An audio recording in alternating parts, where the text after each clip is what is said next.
Today, the web itself is moving from old plain HTML website to be like API first century, both for having more modern websites with the single page app trend, and also for the mobile applications. And we can see that now bots and attackers are not just trying to reach the plain website, but they are trying to reach APIs because that's for them a way to have a structured information.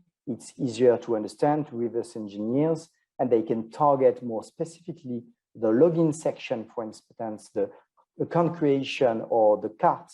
We've seen so many patterns, and most of our e-commerce websites are seeing every week major attack when they are doing flash sales.